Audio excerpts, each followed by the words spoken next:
Welcome everyone, today we'll have a spiral abuse guide on clearing the floor 1 to 3. So let's have a look at the rewards for clearing floor 1 to 3. Over here we have just cleared the floor 1 to 3 and we're about to claim the rewards. So for each of the floors you will receive the 300 power gems and also the 600 mana.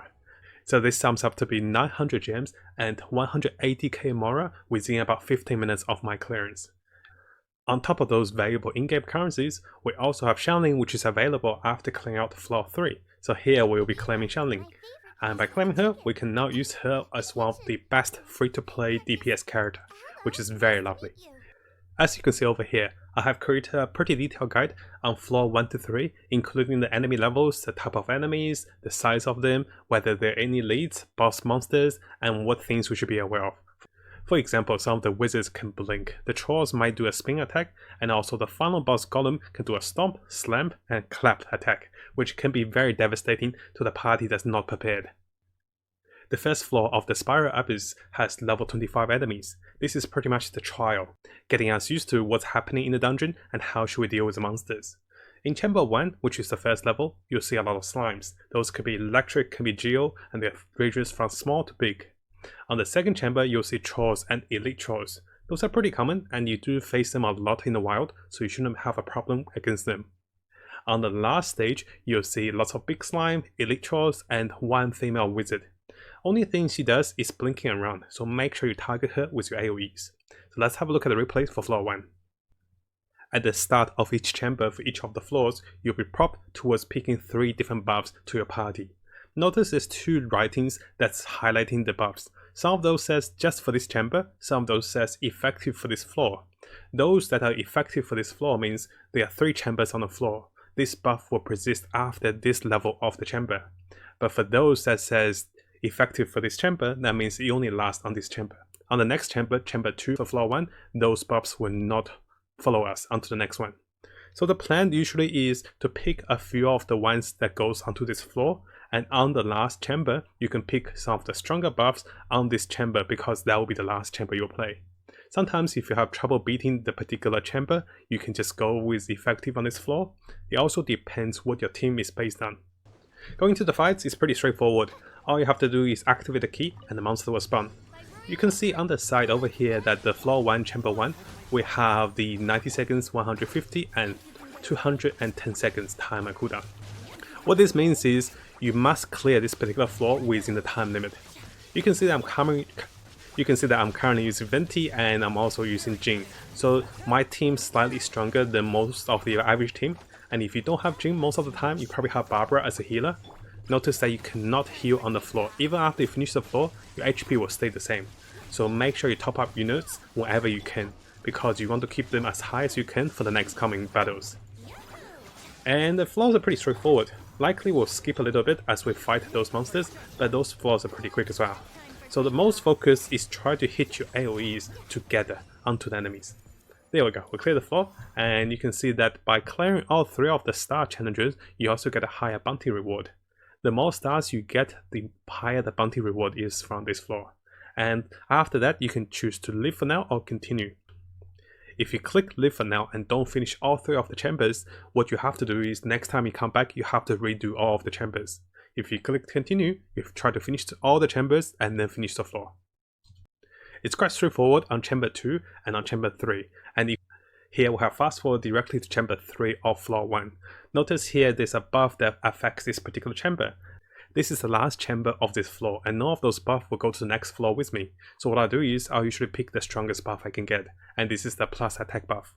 You do want higher attack than defense because of the timer. If you don't finish within the timer, what's going to happen is you will not get the stars.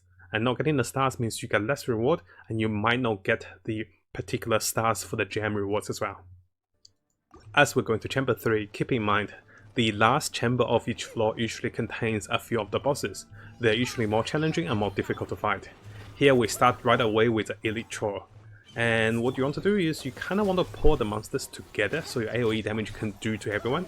Here I'm confident enough I can kill the single one quick enough, I can go to the next one.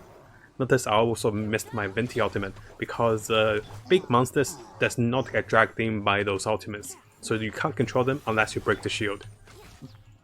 We'll finish some of the small creeps, nothing too special. The biggest highlight is now we get the slimes. What we can do with the slimes for all of the floors is try to pour the slime together towards the boss, and this way we can deal damage to everyone like this one. The boss here is not a difficult one. This is a warm-up floor, so she can be controlled and we can just burst damage onto her. If you do not have Venti on this particular floor, what you can do is you can use the Traveler for wind as well. Similar to floor 1, floor 2 also provides a number of random buffs. Make sure you click the ones that goes onto this floor. Unless you have trouble on the particular chamber, always go for the buffs that help us on the floor. And here we'll go with elemental burst damage. So very straightforward, it's the same logic as before. Make sure we group enemies together and make sure we kill them fast enough. It's okay to fail over here, we don't lose anything, so sometimes you can afford to fail once and quit and come back and try to get yourself understanding how to best deal damage to enemies. Until floor 3, there isn't a risk of us dying if you have the level 40 characters. Most of us have the artifact to level 4, maybe level 8 sometimes, so those should be enough. One thing to highlight as we're going to deeper level of the floor is that you can see that I'm trying to combine elemental synergies. One of the best synergies would definitely be superconduct.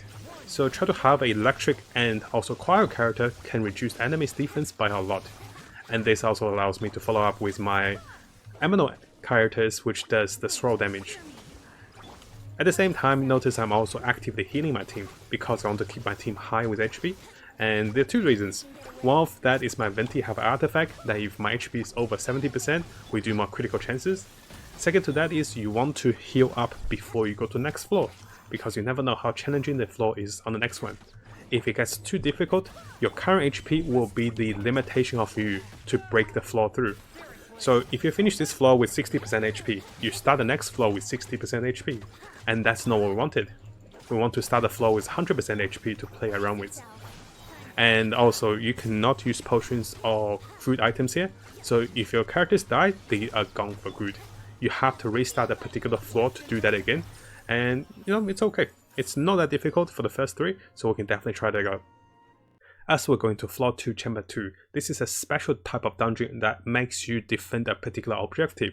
For the 3-star bonus here, you have to make sure the objective you're defending stays on over 60% of HP. Let's have a look how we do this. What you will see is, you see something that's not a key, that's actually a small statue. With this particular statue, the enemies will actively focus on the statue instead of your characters. And there's two things you want to notice, is that if you stay too close to the statue, enemies that does AoE damage or just ground slams will hit you and the statue.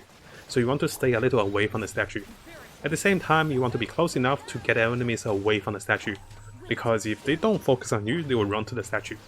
So I'm not too far away but not too close to get the statue hit by the AoE. At this moment, the defending statue is not that much of a threat. As long as you curve enemies away like that particular elite troll, as long as he doesn't spin on the statue, we won't lose too much HP.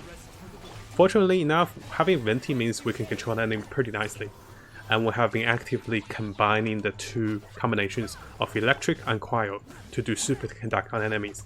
Notice that slime is running towards my tower. I was like, no, get back here. So I quickly ran back to the slime.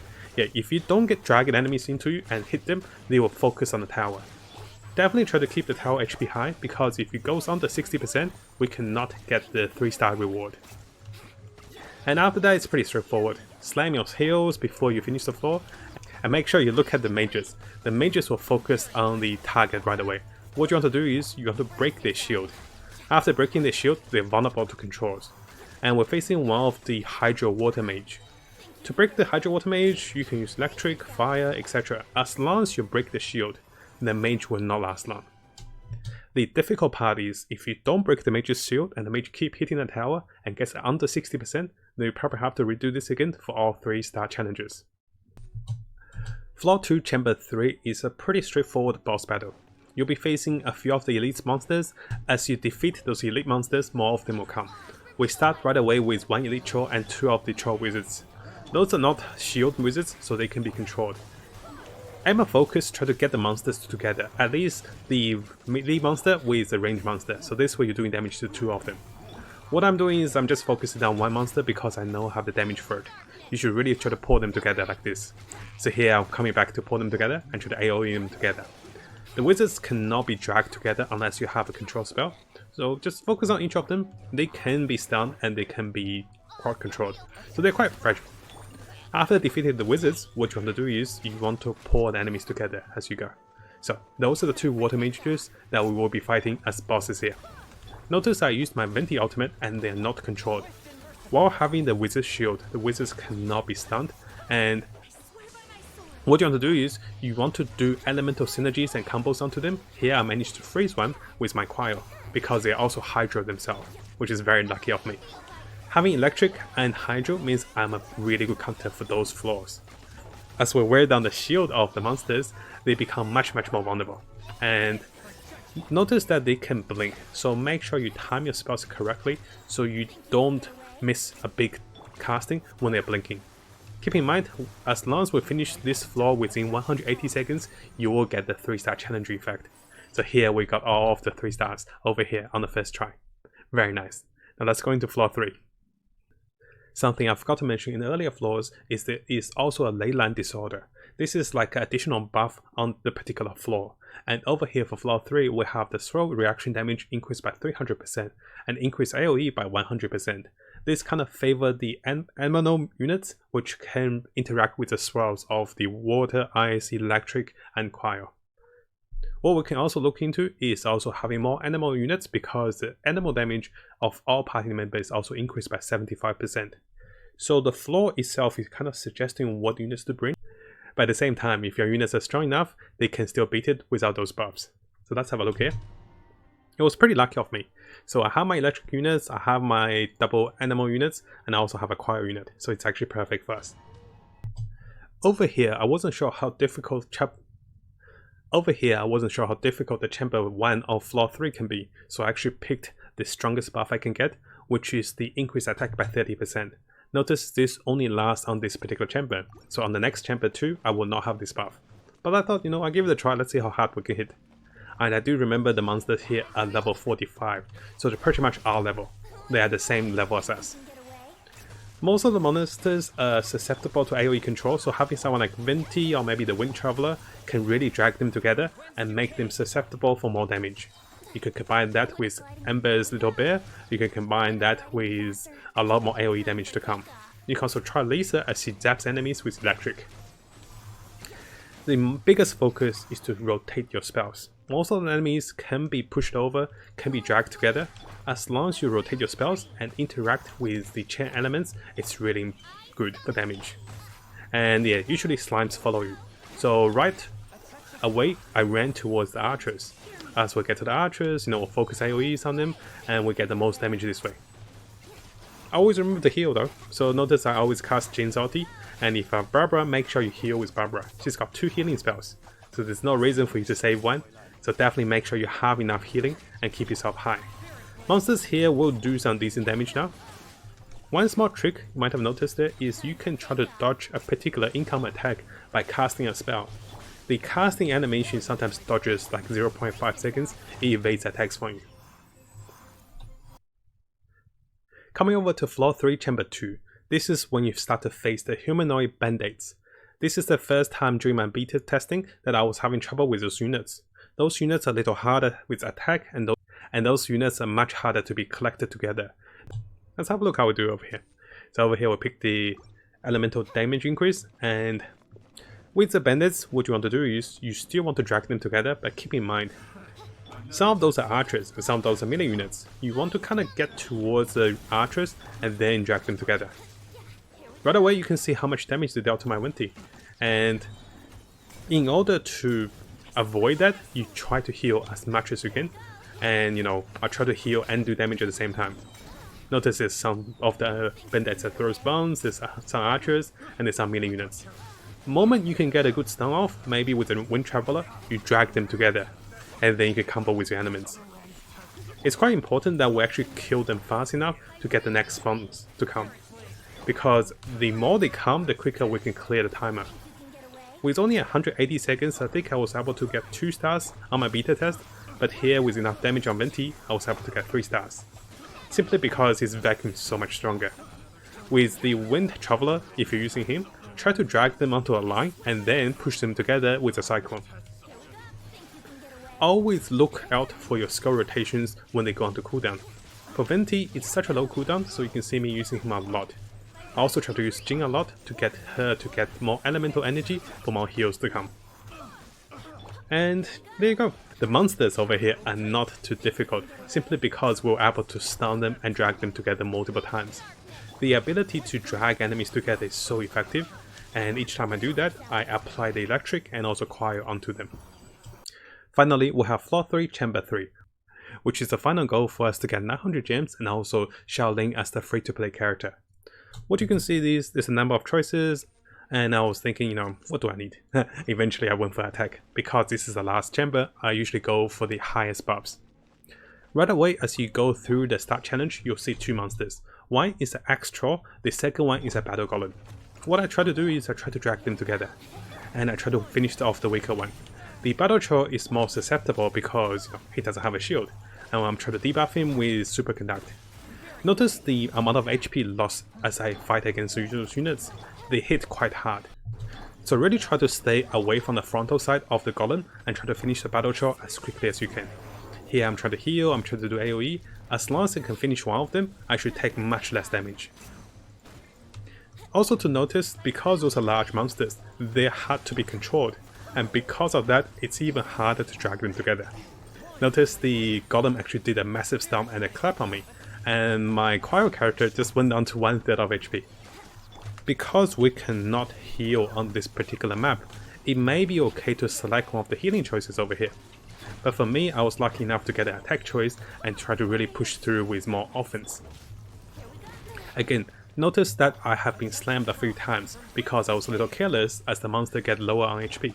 What you can do is, you can keep your distance with someone like Venti or Vessel, shoot them a few times, wait for the boss's animation to come through, which are the slam, clap and stomp. Once those comes through, don't go in front of me like what I did, because he's about to die. What you want to do is go onto the side and try to give him a turning time so he doesn't slam you and just smack you right away. The offensive damage on my team is quite high over here, as you can see, simply because I have gotten a 4-star bow to level 40 with Venti. Everything else is still a 3-star, so nothing too special on the other characters over here. Now that we have finished from floor 1 to floor 3 with the challenges, what we can do is we can click Live Now. By clicking Live Now does not reset your floors, those floors will stay the same, and next time you come back you can start with floor 4. Keep in mind, floor 4 is definitely much harder. Floor 4 is at level 50, and the attack of the monsters usually take a third or maybe 20% of my team's HP in one shot.